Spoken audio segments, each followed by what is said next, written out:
Ladies and gentlemen, Well of Raidence is dead. In the arms of an angel, fly away. Okay. Maybe not dead, but it got hit bad. This is going to hurt a lot. How's your sister?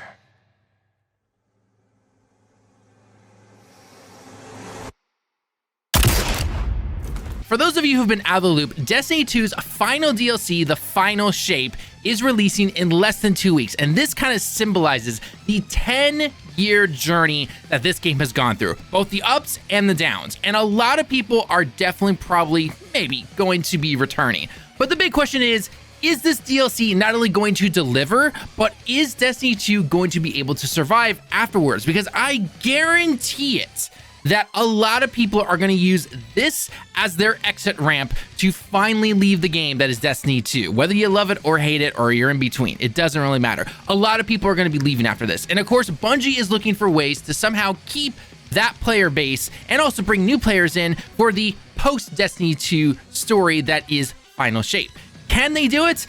It's hard to say, but one of the big things that can definitely draw people in is a bunch of changes to our abilities and weapons and all of that stuff. And today we got a huge ability update from the team itself. And there's a lot of changes if you've not been playing in the last few months or even the past few years. Some good, some bad in my opinion, and some are just, oh, we're gonna have to wait and see what happens there. So strap in, ladies and gentlemen, because we got a lot to talk about as we lead up to the release of the Final Shape DLC for Destiny 2. You know us here at Direct Gaming, we're going to be covering all the guide stuff that we possibly can. Obviously can't go over everything, but we got the big important stuff, how to farm certain things, what's the best abilities, and all that fun stuff. So let's go and take a look at this stuff right now. If you enjoy this type of video and these type of discussions, then make sure you leave a like on the video and comment down below what ability tuning are you most likely looking forward to, and are you even going to be jumping back into the Final Shape DLC? Let us know all below. And if you really want to support us and help us hit our year-end goal of 5,000 subs, then consider hitting that subscribe button. Hope you enjoy. Without further ado, I'm Tallen with Direct Gaming. Let's get into this. Okay, so just fair warning, this entire article is super big, so I'm going to leave it linked down in the pinned comment if you want to go check it out, because I'm not going to be reading every single word. I'm going to basically summarize it, talk about the stuff that I think works, maybe doesn't, and stuff I'm still not so sure on real quick. So, and of course, hitting the big stuff that you all want to hear about. So with that out of the way, let's start with the big one, of course, Well of Radiance and Ward of Dawn. A moment of silence. They state here that we briefly touched on Well of Raidence and Ward of Dawn and how we're evaluating their place in the sandbox back in November. With the launch of the Final Shape, we're making some larger changes to both of these supers to push them more into distinct identities and reduce the fire and forget nature of Well of Raidence, aka big nerf a-coming, boys. Well of Radiance core fantasy has always been a supercharged healing empowering rift combo, offering a rally point for your fire team during moments of focus. In its current form, its healing and damage resistance offer effective invulnerability, which removes any other defensive option from consideration, on top of providing a sizable boost to your fire team's offensive output. Basically, we're going to nerf this into the ground, okay? So here are the changes that we're going to be seeing. Well of Radiance now grants Radiant for 8 seconds when players exit the Well of Radiance area. Reduce player survivability while standing in the Well of Radiance aura. Reducing healing per second from 100 to 50 points, matching restoration times 2. Increased heal on cast from 40 to 300 health points. Reduce damage resistance versus non-boss combatants from 40% to 20%, so half basically. And this is the big one, reduce damage resistance versus boss combatants from 40% to 10%. Note, damage resistance versus enemy players is unchanged. Great. So trials and all that PvP stuff, not really changed in that regard right there. Increased maximum ores of power from defeating targets while in your Well of Radiance from 4 to 5. Woo, yeah, no, that definitely got hits. Now, I've been seeing some comments online and everything, people saying like, wow, you just flat out killed it and everything, and others saying like, yeah, you know what, it's still gonna be good on day one raids or any high level PvE content or anything like that. We're just gonna have to wait and see what's gonna happen, because one thing that I think a lot of people are forgetting are the new supers that we're getting with the release of the Final Shape. I'm not talking about the prismatic stuff. I'm talking about the new Void, the new Solar, and the new arc supers that we're getting per each class. And warlocks are getting a brand new solar super, which does have some healing potential in it that does help your teammates. So we'll have to wait and see what's going to happen there. For me personally, I kind of saw this coming in from a mile away. Again, Well of Raidence has been dominant basically ever since it was put into the game. Do I think they maybe went a little too far? Yeah, maybe the boss resistance is a little too, too much of a take back, going from 40 all the way down to 10%. I know the hardcore players and everything and the people who main this game for life and, they want a challenge and everything, which, by the way, just FYI, go play a different game. Destiny's never been some hardcore game that you've always thought it is. But anyway, regardless, getting off topic there. I don't know, we'll have to wait and see what's going to happen with it. I know a lot of people are mad, so I want to ask you down in the comments below, do you think this is a good change, a bad change, or a wait to see? Because, man, Bungie definitely had the knife at this super for quite some time. Speaking of another big super that, honestly, no one really uses in PvE, definitely a lot in PvP, but definitely not really in PvE, since Well is the de facto great super to use during endgame PvE content, Ward of Dawn. It states here, Ward of Dawn, on the other hand, is meant to be a highly defensible, safe haven for you and your team. In practice, our combat encounters don't have a lot of opportunities for this type of gameplay to shine, so we're making a change to allow Ward of Dawn to provide defensive capabilities while fighting around the dome, not just in it. Ward of Dawn changes. Armor of Light. Removed Armor of Light Overshield. Ward of Dawn now immediately applies a full Void Overshield to the caster and allies that enter its dome. Armor of Light now instead grants additional damage resistance to players inside the Ward of Dawn, 30% versus enemy players and 60% versus enemy combatants. For those of you who don't know, enemy players is PvP, enemy combatants is PvE. Effective health of players inside the Ward of Dawn dome remains roughly the same as it was before versus PvE combatants. Effective health of players inside of Ward of Dawn is significantly lower than it was for PvP and cannot be further increased by stacking bastions, barricades inside Ward to gain additional overshield layers. Allies near the Ward of Dawn dome now have Void Overshield similar to the volume behind a bastion barricade. No longer provides weapons of light by default. This behavior will be moved to the benefits of a Helm of Saint 14. Ooh, wow, okay.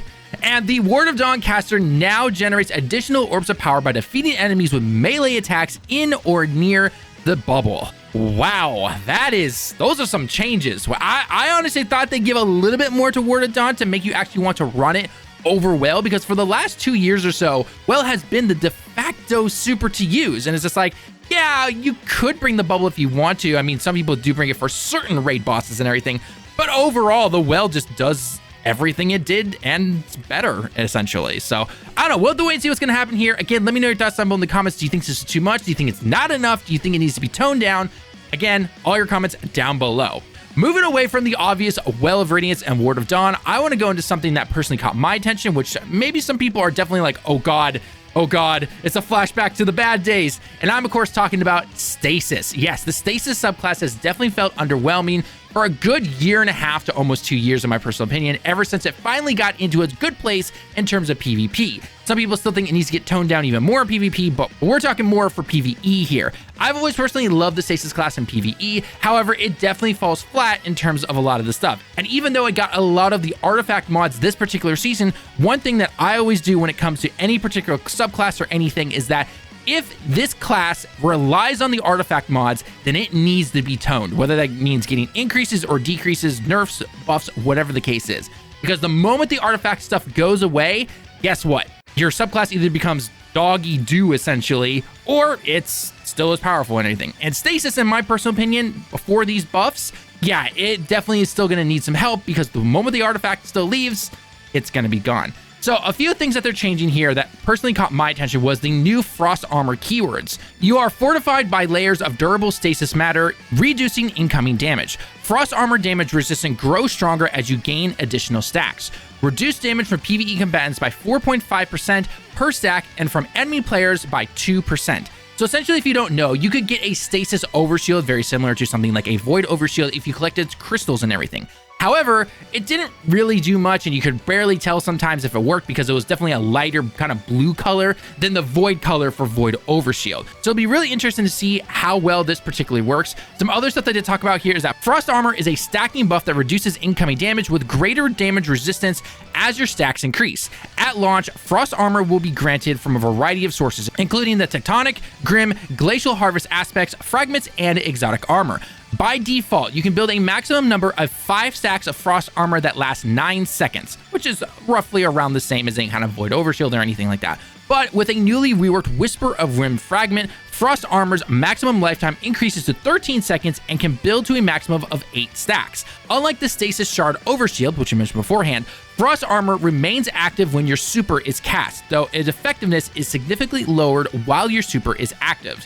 So that's definitely be something interesting right there. I definitely have a PvE build where just basically getting one Stasis Shard or a Crystal or anything like that allows me to get that Overshield. So we'll have to see how this whole Frost Armor thing works out, but I'm definitely interested to see what works. Some other stuff that they simply added in here, again, I'm not going to go through every single word, but all harvest aspects added new behaviors. While Grim, Tectonic, or Glacial Harvest is equipped, Stasis Shards grant a small amount of health and a stack of Frost Armor. That's really cool right there. I can't wait to see how this is going to work in PvE. This actually is very similar to a current build that I have built out right now. I'll obviously have to change some stuff once Final Shape releases and everything, but I definitely can't wait to try this out. Plus, if it helps build into the brand new supers, the combo supers, aka when the Final Shape releases, that is definitely be very fun to test out. I'm definitely looking forward to trying a Void and Stasis build, because it's going to be a lot of fun for me as a Warlock. Large Stasis Shards also from the Grim Harvest grant even more health and Frost Armor, and all harvest aspects have a standardized cooldown when a large number of shards are created very quickly. Again, go ahead and read the article if you want to see even more of this stuff. Things like Whispers of Chill, Whispers of Change, and all that stuff. You can go ahead and check that out down below in the full article. They also talk about each class's new updates and things that they're changing for Stasis in particular, so go ahead and check those out. Again, as a Warlock main, nothing's really changing except for the Ice Sphere bolts, but Hunter and Titans, you are definitely getting a lot of updates and changes, so check those out and let me know your thoughts down below in the comments. Moving on, we've got some changes to the Arc subclass. Right away, we're not even getting just main Arc changes, it's more just simply for the class. Hunters, you are getting things like your Arc Staff, heavy palm strike attacks and heavy air slam, blinds enemies, and disorienting blows, decrease base cooldown time from 100 seconds to 90 seconds. So for you Hunter Arc mains out there, let me know if that's going to make any big differences or anything like that. We'll have to wait and see. Warlocks, we're getting a few changes ourselves. Lightning Surge, add additional damage resistance versus PvE combatants when activated, and also Ball of Lightning, increase the final arming shape size by 30%, fix an issue where the arming shape was offset upwards higher than the maximum damage range of the projectile's detonation. I don't know, when it comes to Arc Warlock, aside from some particular PvP builds and everything like that, I personally find Arc very lacking in endgame PvE. So maybe this does change some stuff, and I know I'm going to get some people in the comments saying, dude, what are you talking about? I bring Arc in the PvE endgame all the time, and I do just fine. And that's perfectly cool. That's perfectly cool. Just for me personally, I find it a little lacking, so we'll have to wait and see.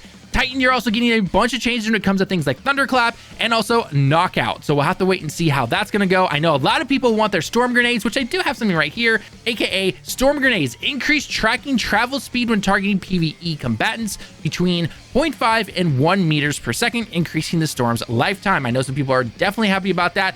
Let's just hope that it doesn't move over into the PvP side, because as you know, when it comes to balancing, Bungie can be hit or miss when it comes to both PvE and PvP, where one is meant for one and it also affects the other without them even knowing. And as you know, it takes a long time for them to actually get it back to the way it's supposed to be. So we'll have to wait and see what's going to happen there. Moving on, I'm going to skip past the solar stuff for a sec. We'll come back to it in a bit, but I want to talk about one of my personal favorite subclasses, which is the Void subclass. Again, no overarching changes for the entire subclass. They go straight into what each class is going to be getting. Hunter, you're going to be getting some changes to Snare Bomb and Trapper's Ambush, and Titans, you're also going to be getting some Shield Throw updates and Offensive Bulwark. Whatever that is, I'm not a Titan main, but Titans, let me know down below in the comments. I'm sure it basically is giving you a ton more Overshield from what I've been seeing and reading very briefly. But for Warlocks, I feel that we definitely need some help, because there is some stuff that both Titans and Hunters can do easily, no problem when it comes to the Void subclass. Warlocks, unfortunately, not the greatest. Not saying that Void is terrible with Warlocks. I absolutely love my Void builds, especially with the latest exotics that we've gotten over the last year or so. But let's see what they have changed here. Chaos Accelerant, charged magnetic grenades. Okay, so they're changing the magnetic grenades because basically, let's be honest, nobody uses those unless you're maybe going into PvP, but in terms of PvE, no one is really using it. The Pocket Singularity here. This is something I definitely wanted a bit of an upgrade. A piece of feedback we've heard for a while now is that Pocket Singularity struggles in high-level PvE content, and we agree. Thank you! 2 years later, we're finally getting this. While we want its overall primary fantasy to remain displacement and knockback, we're giving it a sizable damage increase versus PvE combatants. Let's go! Damage PvE combatants get about 50%. Woo! You love to see it right there.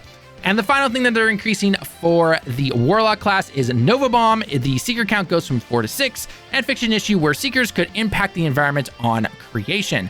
Also, the Vortex variant increased the Vortex linger duration from 7 seconds to 10 seconds. That's really nice. And Fiction Issue, where the linger visual effects were shutting off early. All right, so Void, definitely going to be really cool to see there. Again, I can't wait to do a combo of a Void and Stasis class for my Warlock when the final shape releases. It's going to be a lot of fun. I can't wait to try it out. All right, moving on to the last two subclasses is going to be Strand and Solar. Strand, there isn't too much that's really being changed. They're talking about some changes to Thread of Warding for all classes, reduce Woven Mail duration on Aura Power pickup from 10 seconds to 5 seconds. That is definitely a big nerf right there. They're really trying to get rid of what a lot of people would call the overpowered damage resistance stuff. It's, you know, it's going to be interesting to see what happens with final shape. So that's going to be a big change there. Hunters, you're getting a change here in Snarling Slam. Detonation volume versus enemy players is now a cylinder with a 6.5 meter radius rather than a spear of 8 meter radius. So I guess that's technically a nerf, but we'll have to wait and see what's going to happen there in PvP. I definitely see a lot of Strand Hunters in PvP, so we'll have to wait and see what's going to happen there.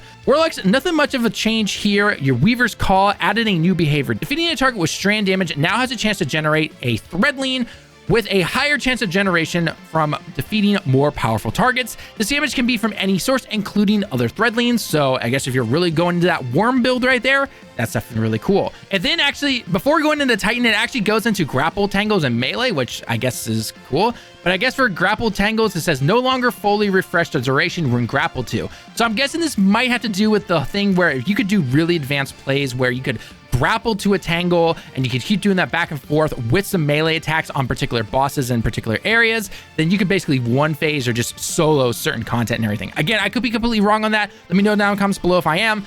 But regardless, I'm guessing that's what that is. And then finally, Titans, you guys are definitely getting hit when it comes to a certain couple of things, aka Banner of War. Who saw this coming? Oh, wait, everyone did, because they're attacking literally all of the damage reduced things in the game. A Banner of War reduced maximum timer from 30 seconds to 24 seconds.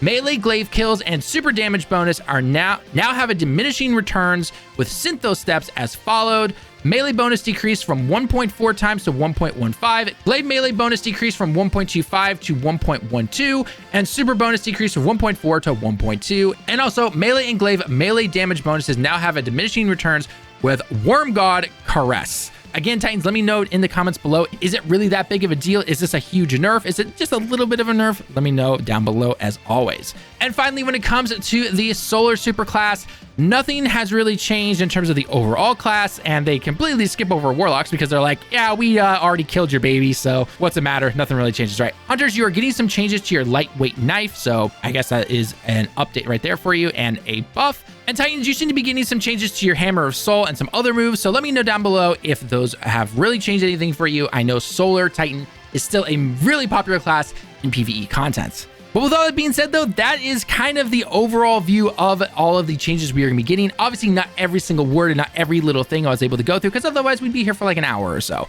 Go ahead and check the link down below if you haven't already. If you happen to be coming from other videos that are talking about the same thing, let us know your thoughts down below in the comments. Are these changes good? Are they bad? Do you think they're too much, too little? Let us know all down below. And of course, if you enjoy these type of discussion videos and updates, then make sure to go ahead and hit that like button. And also, we are going to be covering as much as we can when it comes to the Final Shape DLC. June, surprisingly, is pretty big this month, so definitely a lot of guides for Destiny 2 and guides for other content as well. So if you like seeing guides and discussions about all things gaming, make sure you go ahead and hit that subscribe button as well, which does help us get towards our year-end goal of 5K subs. With all that being said, though, I've been Tallen with Direct Gaming. Thank you so much for joining me in the video today, and I really hope to see you in the next one. I hope you have a great day and week, and until next time, everyone. Johnny.